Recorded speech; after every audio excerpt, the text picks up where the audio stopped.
Hello, good evening, welcome, स्वागत है आप सभी का जियो क्लास में। कैसे हैं आप सभी लोग? आशा है कि आप सभी लोग अच्छे से होंगे। हम लोग अपने कर रहे हैं सीयूईटी पीजी ज्योग्राफी 2025 की सीरीज का अगला लेक्चर, जिसमें आज हम लोग डिस्कस करने वाले हैं क्लासिफिकेशन ऑफ रेसेस के बारे में। कल हमने रेसेस के बारे में जाना था, रेस क्या होता है, किस बेसिस पे क्लासीफाई किया जाता है, ये सारी बातें हमने कल समझी थी। आज हम कुछ मेजर क्लासिफिकेशन देखेंगे, जिसपे प्रीवियस ईयर में कुछ क्वेश्चन आए हुए हैं। तो शुरू करते हैं हम लोग। तो जो लोग नए हैं वो लोग लाइक कर देंगे, सब्सक्राइब कर देंगे, शेयर कर देंगे। शेयर तो करो, देखो शेयर नहीं कर रहे हो, बहुत गलत बात है। और नोटिफिकेशन बेल दबा देंगे ताकि कोई भी नई नोटिफिकेशन वगैरह है वो आपको इजीली मिल सके। ठीक है। दूसरी बात, जो लोग test and mentorship programme join करना चाहते हैं वो लिंक्ड कमेंट में देख सकते हैं। फर्स्ट कमेंट में पिन किया हुआ है, वहाँ पे डिस्क्रिप्शन बॉक्स में लिंक दिया गया है। और www.thegeoclass.com यहाँ पे है, इस पे आप जाकर कोर्स ज्वाइन कर सकते हैं। सो चलती है, हम लोग स्टार्ट करते हैं, बैठ जाते हो आराम से। चलो, कल हमने रेस की कॉन्सेप्ट की बात की थी, तो इसमें कुछ पॉइंट्स छूट गए थे जो मैंने अभी ऐड करने की कोशिश की है कि रेस का जो टर्म है वो सबसे पहले 1684 में यूज किया गया था। बाद में प्रोमिनेंटली ये देखा गया है कि फ्रेंकोइस बर्नियर नाम के एक व्यक्ति थे जिन्होंने इस टर्म को अलग अलग संदर्भों में यूज किया है। ठीक है। इसी तरह से इमैनुअल कांट हमारे एक व्यक्ति हैं, इसके बारे में भी हम लोग का अब जानेंगे आगे जब हम लोग पढ़ेंगे। उन्होंने भी एक बुक लिखी थी of the different human race 1775 में, ये याद रखना। एंड ब्लूमबैक नाम के एक व्यक्ति थे जिन्होंने 60 लगभग अलग अलग लोग 60 तरह के लोगों को रिसर्च करके हेड साइज के बेसिस पे डिवाइड करने की रेशियल क्लासिफिकेशन देने की कोशिश की थी। ठीक है। तो ये थोड़ा ऐसे फैक्चुअल चीजें हैं। अभी जो हम मेन क्लासिफिकेशन हम लोग देखते हैं, एक वर्ल्ड स्केल का क्लासिफिकेशन देखते हैं जो कि मेजर एक्सेप्टेड क्लासिफिकेशन है हमारा टेलर के द्वारा।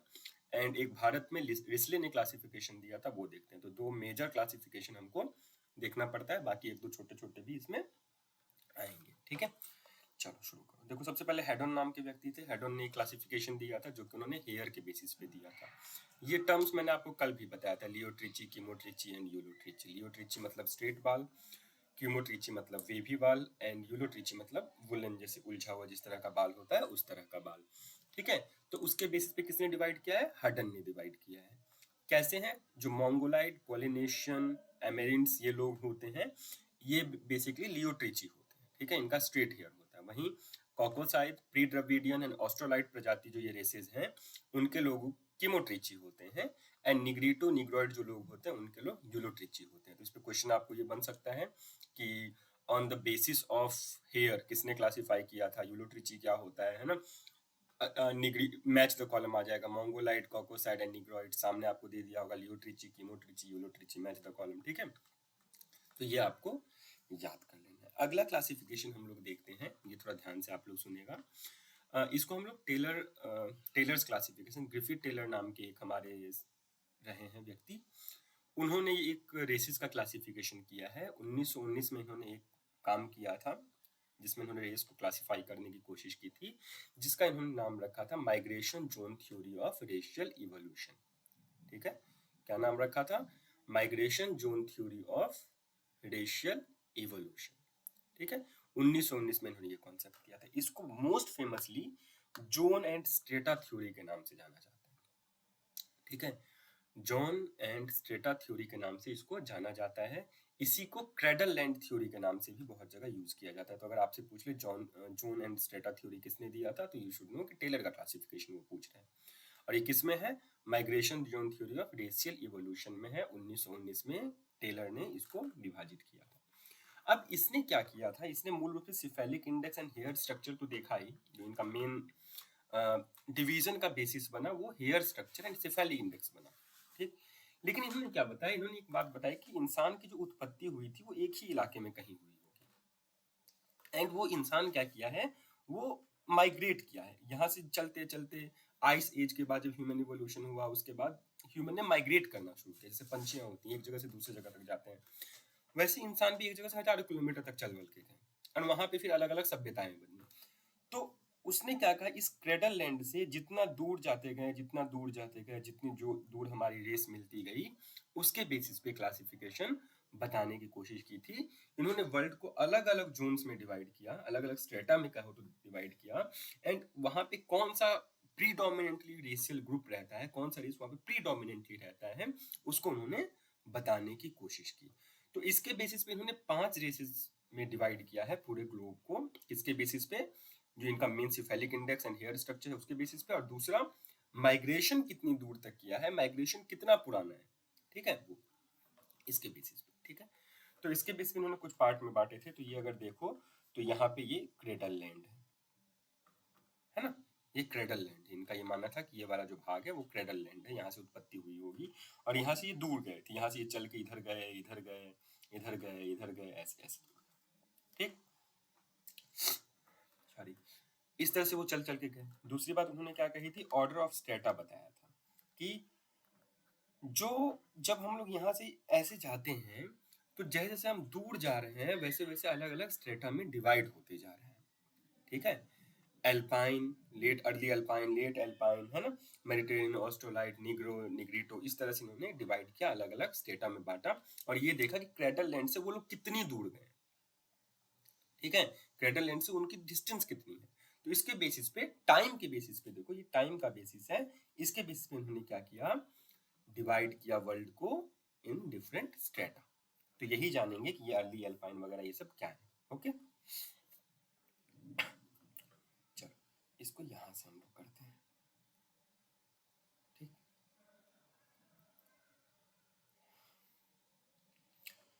चलो यहीं से स्टार्ट करते हैं। सबसे पहले कौन से हमारे आते हैं, निग्रीटोज आते हैं। निग्रीटोज देखो तो तुमको सबसे ज्यादा ये दूर फार अवे वाले इलाके में देखने को मिलेगा, फार अवे वाले इलाके में देखने को मिलेगा, जितना क्रेडल से हम दूर जा रहे हैं, ठीक है, वहां तुमको देखने को मिलेगा। इनका फीचर क्या होता है, देखो अब क्वेश्चन में ये तो एक पूछ सकता है कि ये बहुत बार पूछा, जॉन स्टेटा थ्योरी दिया किसने है, ठीक है, कब दिया है, इस तरह की बात इन्होंने की है। अब तुमको पूछ सकता है, कुछ फीचर दे देगा और पूछेगा कि ये किस रेशियल ग्रुप का है, ओके। तो जानो, निग्रीटोज है हमारे, वो शॉर्ट हाइट में उनका शॉर्ट रहते हैं, ठीक है। नोज इनका फ्लैट नोज इनका हमें देखने को मिलता है। चलो तो क्या बात कर रहे थे हम कि निग्रीटोज में हमने क्या देखा कि शॉर्ट स्ट्रेचर होते हैं, उनकी हाइट जो होती है वो शॉर्ट रहती है, नोज फ्लैट रहता है, फ्लैट नोड मतलब लेफ्ट और राइट की तरफ थोड़ा सा झुकाव उनका हमें देखने को मिलता है। हेयर स्ट्रक्चर जो उनका है वो वुली हेयर है, ठीक है, वुली हेयर हमको देखने को मिलता है। अगला डोलिकोसिफेलिक है। अब ये टर्म्स देखो मैंने तुमको कल एक्सप्लेन किया था कि डोलिकोसिफेलिक में क्या हो, ठीक है। तो डोलिकोसिफेलिक होते हैं, डार्क कॉम्प्लेक्शन होता है एंड सिफेलिक इंडेक्स अराउंड 68 हमें देखने को मिलता है। अब ये याद रखना कि निग्रीटो में क्या है, short height, flat nose, woolly hair, dolichocephalic, dark complexion, cephalic index 68 के आसपास, ठीक है। सिफेलिक इंडेक्स 68 का क्या मतलब हुआ कि जो हेड है वो लंबा है, इस तरह से लंबा ही जाता है, ब्रॉडनेस कम है उनके हेड में, ठीक है, निग्रीटोज के हेड में, ठीक। दूसरे आते हैं निग्रॉइड। निग्रॉइड देखो, निग्रॉइड ऑलमोस्ट सेम एज हमको निग्रीटोज देखने को मिलता है, इनका भी शॉर्ट स्ट्रेचर, डोलिकोसिफेलिक है, डार्क कॉम्प्लेक्शन है। लेकिन ये दो डिवीजन किस लिए किया कि कितने दूर तक वो लोग ट्रेवल किए हैं, माइग्रेशन जो उनका हुआ है वो किस पीरियड में हुआ है, इसके बेस पे एक क्लास इन्होंने रखा निग्रीटोज का, दूसरा क्लास रखा निग्रॉइड का, ठीक है, दो ये क्लास हो गए। तीसरा है ऑस्ट्रेलॉइड। ऑस्ट्रेलॉइड देखो, अब ऑस्ट्रेलॉइड जो है वो लोग भी डोलिकोसिफेलिक होते हैं, उनका भी लॉन्ग हेयर, लॉन्ग हेड होता है, साथ में उनका वेवी हेयर की तरफ उनका झुकाव देखो। जितने कोर कोर वाले इस तरह के निग्रीटोज या निग्रोइड वाले लोग होंगे, उनका क्या होगा, उनका जो हेयर स्ट्रक्चर होगा वो वुली होगा। जैसे जैसे हम आगे बढ़ेंगे उनका हेयर जो है वो वेवी की तरफ बढ़ता जाएगा, स्ट्रेट की तरफ बढ़ता जाएगा। तो ऑस्ट्रेलॉइड प्रजाति में हमको क्या देखने को मिलता है, वो डोलिकोसिफेलिक होते हैं, वेवी से कर्ली हेयर उनका होता है एंड उनका जो कॉम्प्लेक्शन होता है वो डार्क ब्राउन से ब्लैकिश शेड की तरफ होता है, ठीक है, डार्क ब्राउनिश होता है उनका। हाइट इनका भी शॉर्ट होता है एंड ऑस्ट्रेलिया वाले भाग में ऐसा माना जाता है कि जब माइग्रेशन के बाद इनका डेवलपमेंट स्टार्ट हुआ तो ये ऑस्ट्रेलियन पार्ट में हुआ है, इसलिए इसको ऑस्ट्रेलॉइड्स कहा जाता है, ठीक है। अगला है आपका मेडिटेरेनियन। ये जो मेडिटेरेनियन है, आप देख रहे हो मेडिटेरेनियन वाला जो भाग है हमारे वर्ल्ड के ऊपर, वहां पे देखने को मिलता है। यूजुअली दे आर नाउ लंबी हाइट इनका देखने को मिलेगा, ठीक है। और इनका जो हेयर है, उनका हेयर कलर भी डिफरेंट आपको देखने को मिलेगा। इनका जो गोल्डन टोन की तरफ हेयर देखने को मिलेगा, जिसको ब्लॉन्ड हेयर कहते हैं। साथ में आई कलर भी मोस्ट ऑफ द केसेस में आपको ब्लूइश शेड में देखने को मिलेगा, ठीक है। और ये जो मेडिटेरेनियन लोग होते हैं ये मीजोसिफेलिक होते हैं। अगला जो पांचवा इन्होंने कहा था उसको इन्होंने दो पार्ट में डिवाइड किए थे। इसको इन्होंने कहा था एल्पाइन मंगोलियन। बहुत सारी किताबों में इसको एल्पाइन लिख दिया है, बहुत सारी किताबों में इन्होंने मंगोलियन लिख दिया है, लेकिन एल्पाइन मंगोलियन का इन्होंने टर्म यूज किया था, जिसमें early alpine Mongolian and let alpine Mongolian है। ये जो कैटेगरी है ये ब्रैकाइसिफालिक है, डोलिकोसिफालिक मेसोसिफालिक नहीं है, ब्रैकाइसिफालिक है, यानी इनकी हेड की चौड़ाई ज्यादा है, ठीक है, चौड़ा हेड उनका देखने को मिलता है।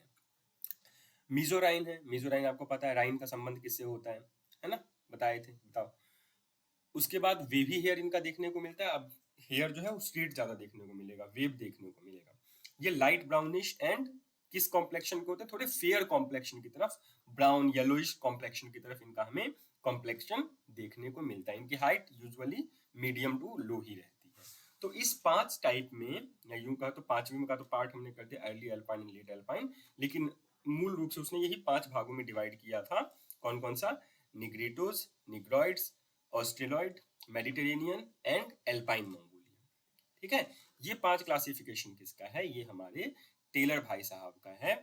1919 में जब जलियांवाला बाग कांड था तब उन्होंने ये किया था, और इन्होंने को हम लोग जोन एंड स्ट्रेटा थ्योरी के नाम से कहते हैं, क्योंकि वर्ल्ड को इन्होंने अलग अलग जोन में बांटा था इस रेस के अकॉर्डिंग, एंड अलग अलग स्ट्रेटा में विद द टाइम पीरियड अलग अलग स्ट्रेटा में, एक ट्रायंगल रूमा जो स्ट्रेटा मैंने आपको दिखाया 17 में बांटा था इनको। ठीक है, तो ये पांच क्लासिफिकेशन आपका टेलर से संबंधित है। ठीक है, यही याद करना है। नेक्स्ट चलो, नेक्स्ट हमारे आते हैं क्रॉबर भाई साहब। क्रॉबर भाई साहब ने चार मेजर ग्रुप आइडेंटिफाई किए थे वर्ल्ड के ऊपर। इनका नाम याद रखना जरूरी है बस, और बहुत डीप में नहीं जाना, क्योंकि क्रॉबर का बहुत ज्यादा बार पूछा नहीं है। ठीक है, लेकिन फिर भी जब क्वेश्चन अगर हमें दिखेगा तो क्वेश्चन में मैं करवाऊंगा, उसकी चिंता मत करो तुम। ठीक है, तो क्रॉबर ने चार मेजर रेसेस में डिवाइड किया था, कॉकेशॉइड, मंगोलाइड, नीग्रॉइड एंड चौथा उन्होंने कैटेगरी रखा था डाउटफुल।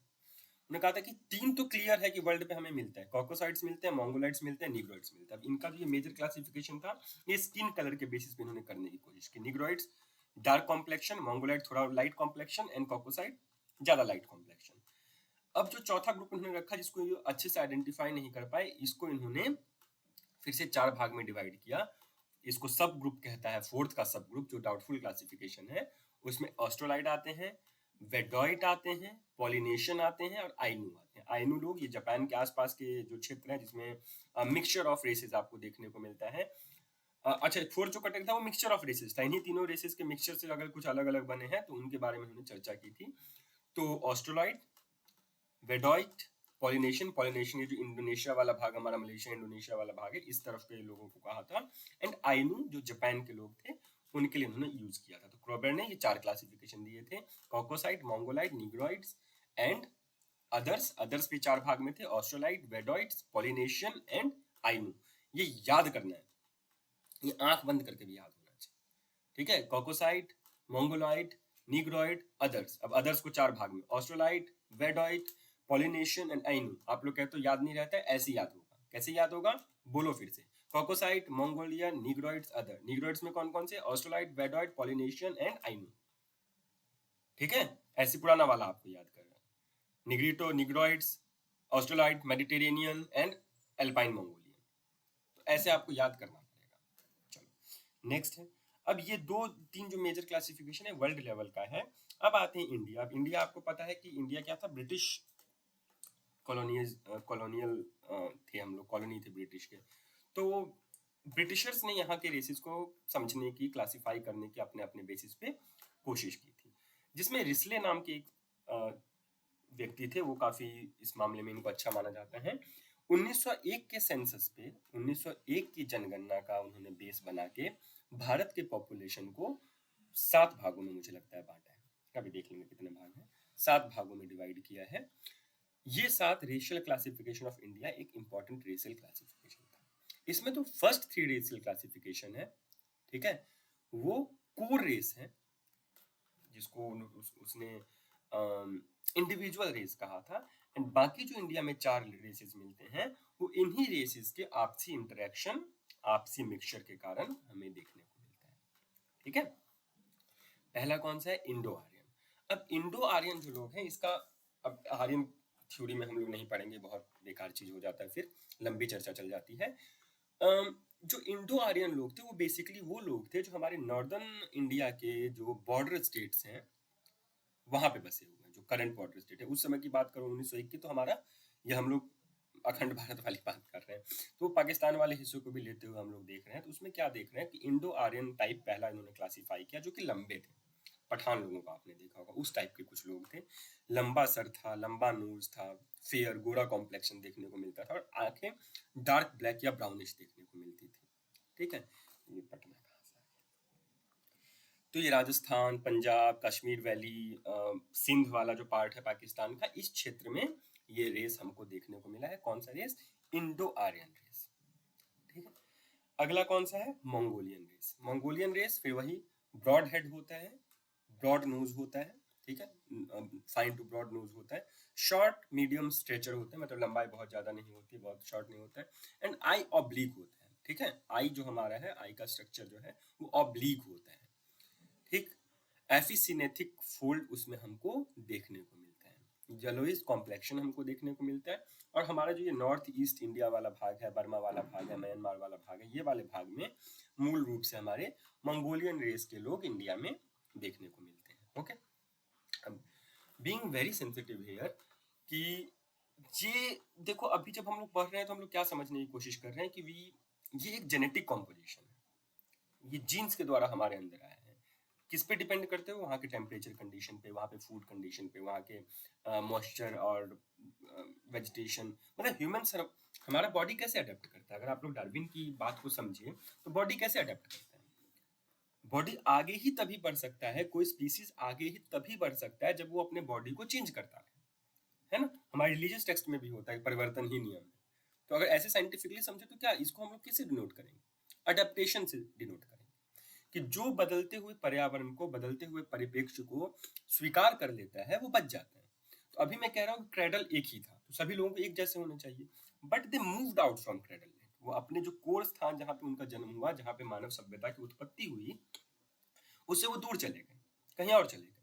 अब मान लो कि अफ्रीका से निकला हुआ, अगर मान लो अफ्रीका को हम क्रेडल लैंड मान लेते हैं, तो वहां से निकला हुआ इंसान चला गया, मान लो नॉर्थ ईस्ट इंडिया में आ गया। अब the temperature condition is completely different, pressure condition is completely different, vegetation is completely different, food is completely different, वहां पे जानवर पाए जाने वाले इज कंप्लीटली डिफरेंट।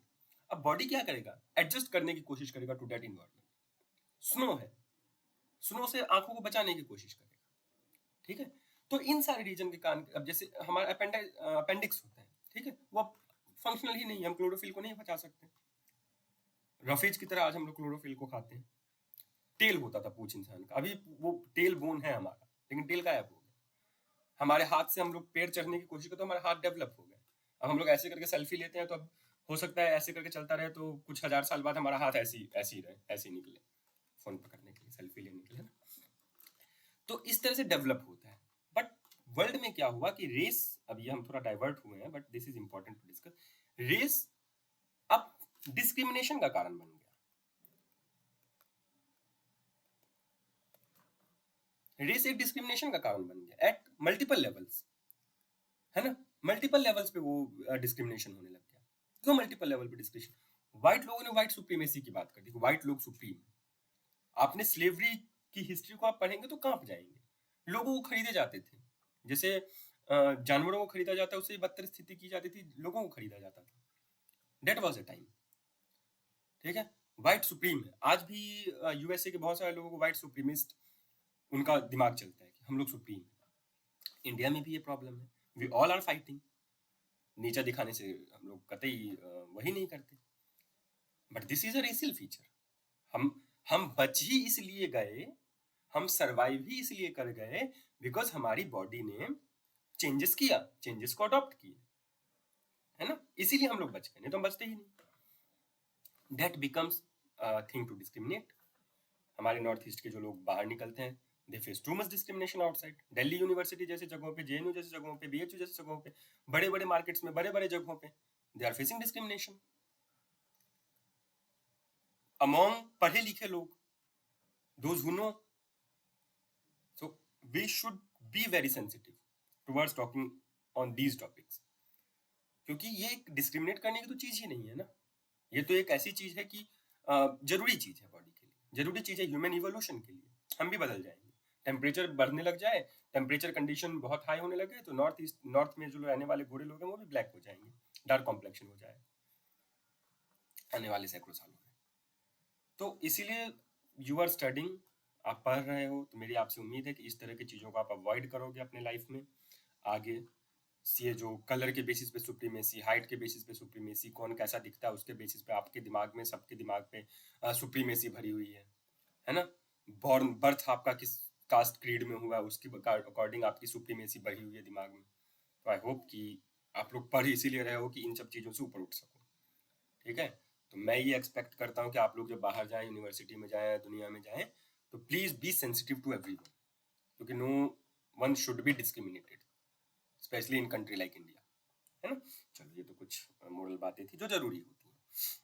तो मंगोलियन रेस की हमने बात कर ली, ठीक।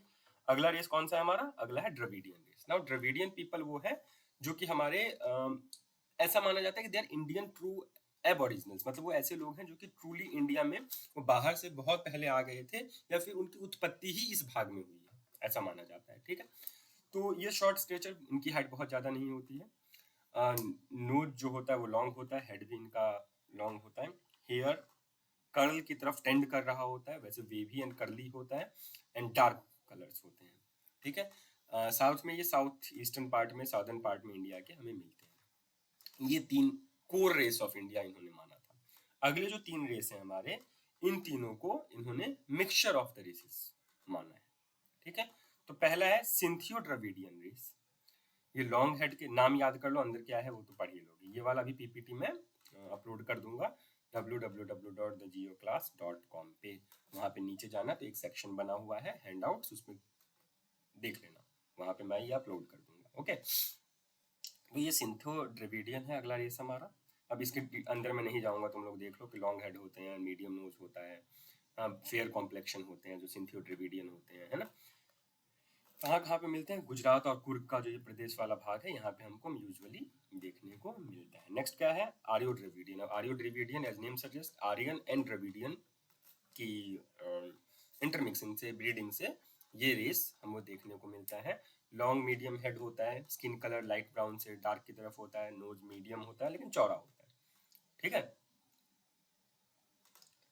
चौड़ा की तरफ आपको ज़्यादा देखने को मिलता है। उत्तर प्रदेश में राजपूताना जो ये लोग हैं, या बिहार वाला जो भाग है, इन भागों में ये मूल रूप से आर्यो द्रविडियन ट्रेड हमें देखने को मिलता है। नेक्स्ट क्या है? Mongolo Dravidian. Mongol and Dravidian race के मिक्सचर्स हमें देखने को मिलता है। मीडियम स्ट्रेचर होते हैं, समटाइम्स शॉर्ट भी होते हैं। ब्रॉड हेड इनका, मंगोलो द्रविडियन में ब्रॉड हेड आपको देखने को मिलेगा, ठीक है। फेशियल हेयर की प्रोमिनेंस आपको देखने को मिलेगी, ये सारे देखने को मिलेंगे। लास्ट में आपका क्या है? Turko Iranian. टर्को ईरानियन एक ऐसा रेस है जो कि on the fringes of Indian सब कॉन्टिनेंट मिलता है, खास करके बलूचिस्तान अफगानिस्तान वाला जो भाग है यहाँ पे मिलता है, जो कि ऐसा माना जाता है कि Turk people and Iranian people के बीच की कड़ी की तरह है, ठीक है। तो ये वहां पे मिलते हैं, ये लंबे लोग होते हैं, हट्टे कट्टे जो पठानी टाइप के लोग होते हैं, उस टाइप के ये लोग हमें देखने को मिलते हैं। फेयरली टॉल, प्लेंटीफुल हेयर होता है, जनरली डार्क आई होते हैं, है ना। इस तरह के लोग हमें देखने को मिलते हैं द टर्को ईरानियन। तो ये 7 क्लासिफिकेशन आपका है: Turko Iranian, Mongolo Dravidian, Aryo Dravidian, अगला कौन था? सिंथियो द्रविडियन, अगला कौन सा है? Dravidian, Mongolian and Indo Aryan, ठीक है। तो ये सारे जो रेसेस हैं वो किसका क्लासिफिकेशन मैंने बताया? डिस्ले का क्लासिफिकेशन बताया, ठीक है। नेक्स्ट कौन है हमारे? नेक्स्ट है हमारे हटन का क्लासिफिकेशन, सिर्फ नाम बताऊंगा। हटन ने कुछ 7 भागों में डिवाइड किया था वर्ल्ड को। अब ये जो लोग कर रहे हैं ना, हटन ने भी 1921 के सेंसस के बेसिस पे इसको बताने की कोशिश की थी। ये सेंसस ऑफ इंडिया 1921 जो हुआ था, उसके बेसिस पे हटन ने क्लासिफाई करने की कोशिश की थी। क्या बताया था? निग्रियोइड से इंडिया में प्रोटोस्टेलाइड होते हैं, अर्ली मेडिटेरेनियन होते हैं, मेडिटेरेनियन होते हैं, एल्पाइन होते हैं, नॉर्डिक होते हैं, मंगोलाइड्स होते हैं। इनका जो ट्रेट है, बार बार निग्रियोइड का वही ट्रेट होगा, एल्पाइन का वही ट्रेट होगा, मेडिटेरेनियन का वही ट्रेट होगा। ये सारा हम लोग ऑलरेडी डिस्कस कर चुके हैं। लास्ट जो है वो बी एस गुहा है। बी एस गुहा ने 1931 के सेंसस पे 1930 से लेकर 33 के बीच में ये स्टडी की है। इन्होंने वर्ल्ड नहीं, इंडिया को 5 भागों में बांटा है। First is Negrito, second is proto Australoid, third is Mongoloid. Mongoloid को फिर उन्होंने आगे 2 भागों में बांटा है, long headed Mongoloid and broad headed Mongoloid. Mongoloid को भी उन्होंने 2 भाग में समझाने की कोशिश की है। ठीक है, अगला आपको देखने को मिलता है तिब्बतो मैंगोलॉइड्स। ठीक है, नेक्स्ट है आपका मेडिटेरेनियन। फिर आपके आते हैं पैलियो मेडिटेरेनियन। पैलियो मेडिटेरेनियन जो ओल्ड मेडिटेरेनियन है वो लोग आते हैं, जिसमें मेडिटेरेनियन एंड ओरिएंटल लोग शामिल हैं। एंड लास्ट आपका है वेस्टर्न, जो लोग हैं वेस्टर्न ब्रैकियोसेफेलस लोग, ऐसे लोग जो वेस्ट भाग में ब्रैकियोसेफेलिक हैं ऐसे। तो ये क्लासिफिकेशन बीएस गुहा ने दिया था 30 से 33 में। तो क्वेश्चन अक्सर ये आ जाता है कि who was the first to classify India into races. तो कौन थे वो? रिजले थे। फिर हटन ने किया, फिर बीएस गुहा ने किया, उसके बाद भी कई लोगों ने किया है, but Risley is one of the most important, जिससे क्वेश्चन आता है। एंड उधर आपका Griffith Taylor is one of the main person जिसका क्वेश्चन देखने को मिलता है। ठीक है, तो ये था आज का क्लास, जिसमें हम लोग कुछ क्लासिफिकेशन को हमने देखा। देखो देख लेना, टेलर का और रिजले का तो कम से कम याद कर लेना, ठीक है, अच्छे से। बाकी अगर नहीं भी हो तो एटलीस्ट नाम जानते रहो, और उसने क्या क्या बताया था वो थोड़ा जानते रहो, बहुत ज्यादा उसमें नहीं पढ़ना है फिलहाल। क्वेश्चन जैसे जैसे, अब होता क्या है ना, ये इतने कंफ्यूजिंग टर्म्स हैं कि वही निग्रेटो उसमें आ रहा है, उसमें आ रहा है, उसमें आ रहा है, उसमें आ रहा है। तो जब क्वेश्चन तुम करेंगे, हम लोग क्वेश्चन जब करेंगे, तो क्वेश्चन करते हुए ये बात का ध्यान रखेंगे कि कुछ क्वेश्चन कैसे हो रहे हैं, गलतियां कहाँ हो रही हैं, सही कहाँ हो रहा है। तो मैं क्या अटेम्प्ट करता हूँ कि जो इस तरह के टॉपिक है जिसमें ये कंफ्यूजन वाली बात हमको देखने को मिलती है, वहां पे हम लोग क्वेश्चन के थ्रू ज्यादा समझने की कोशिश करते हैं। लेकिन रेस का कॉन्सेप्ट, क्लासिफिकेशन किस बेसिस पे होते हैं? टेलर का और रिजले का क्लासिफिकेशन कम से कम याद रखना है, क्योंकि इस क्लासिफिकेशन के बेसिस पे हमें क्वेश्चंस देखने को मिलते हैं। ठीक है, चलिए तो आज के लिए इतना ही। कल हम लोग पॉपुलेशन याद करेंगे, पॉपुलेशन के जो बेसिक कॉन्सेप्ट्स हैं, पॉपुलेशन क्या होता है, ये सारी चीज़ों को हम लोग पढ़ेंगे। एंड इस वीक में हम लोग पॉपुलेशन ज्योग्राफी खत्म करने की कोशिश करेंगे कि पॉपुलेशन खत्म कर दें, फिर नेक्स्ट वीक में आगे देखते हैं कि क्या करना है। ठीक है, मोस्ट प्रोबेबली पॉपुलेशन के बाद हम लोग इकोनॉमिक ज्योग्राफी शायद देखें, इकोनॉमिक का कोशिश करेंगे। ठीक है, चलो हम लोग मिलेंगे नेक्स्ट क्लास में। जिन लोगों ने मेंटरशिप प्रोग्राम ज्वाइन किया है उन लोगों से कल मैंने कांटेक्ट किया था। आई होप कि आप लोग भी को अच्छा लगा होगा। थोड़े जो डाउट क्वेश्चंस हैं वो आपके सॉल्व हुए होंगे, क्या आगे करना है ये समझ आपकी डेवलप हुई होगी। तो आशा है कि आप लोग उन चीज़ों को फॉलो करेंगे। जो लोगों ने नहीं ज्वाइन किया है, they can join by visiting www.thegeoclass.com। ठीक है, तो वहाँ पे जाके इसके कोर्स के बारे में डिटेल दिया गया है, you can check it out. So thank you so much, अच्छे से पढ़ते रहिए, तैयारी अच्छे से कीजिए। मिलेंगे हम लोग नेक्स्ट क्लास में। जय हिंद।